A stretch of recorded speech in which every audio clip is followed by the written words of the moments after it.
ખેડા જિલ્લાના નડિયાદમાં કોંગ્રેસના કાર્યકરો અને આગેવાનોએ વિરોધ પ્રદર્શન કર્યું હતું। નીટ પરીક્ષામાં કથિત ગેરરીતિઓ, વિદ્યાર્થીઓ સાથે અન્યાય, મોંઘવારી, ભ્રષ્ટાચાર, બેરોજગારી જેવા મુદ્દે કોંગ્રેસે વિરોધ કર્યો હતો। પારસ સર્કલ ખાતે કોંગ્રેસના આગેવાનો અને કાર્યકર્તાઓ એકત્ર થયા હતા અને આ વિરોધ પ્રદર્શનમાં સરકારની નીતિઓ સામે સૂત્રોચ્ચાર કર્યા હતા।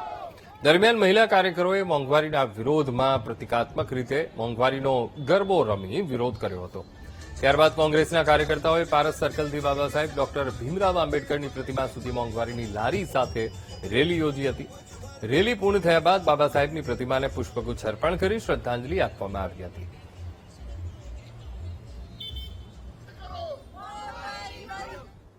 જે રીતના દેશની અંદર મોંઘવારી વધી રહી છે તેમ જીવન જરૂરિયાતની વસ્તુઓ મોંઘી થઈ રહી છે।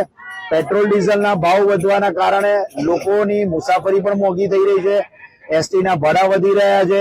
સ્કૂલમાં બાળકો જઈ રહ્યા છે, 2 રૂપિયાની જગ્યાએ 5 રૂપિયા વધવાની જગ્યાએ સીધા 50 રૂપિયા વધી ગયા છે। એટલે આર્થિક બોજો લોકોના ખિસ્સા ઉપર પડી રહ્યો છે। અનાજ, કઠોળ, શાકભાજી, ઇવન દૂધ જેવું દૂધ પણ મોંઘું થઈ રહ્યું છે, જેને લીધે આજે ખેડા જિલ્લા કોંગ્રેસ સમિતિ અને નડિયાદ શહેર કોંગ્રેસ દ્વારા ધરણાનો પ્રોગ્રામ અમે કરી રહ્યા છે। જે રીતે દેશમાં નીટની એક્ઝામ 2024માં રદ થઈ અને હમણાં પણ રદ થઈ, એટલે વિદ્યાર્થીઓ રાત દિવસ વાંચીને મહેનત કરી અને તૈયારી કરે, તેમ છતાં પરીક્ષાઓ લીધા પછી આ પરીક્ષાઓ રદ થઈ રહી છે। આ તમામ જગ્યાએ સરકાર પૂરેપૂરી નિષ્ફળ જઈ રહી છે।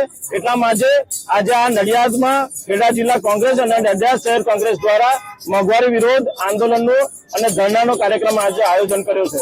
આજે ખેડા જિલ્લા કોંગ્રેસ સમિતિ આયોજિત ધરણા પ્રદર્શનનો કાર્યક્રમ છે।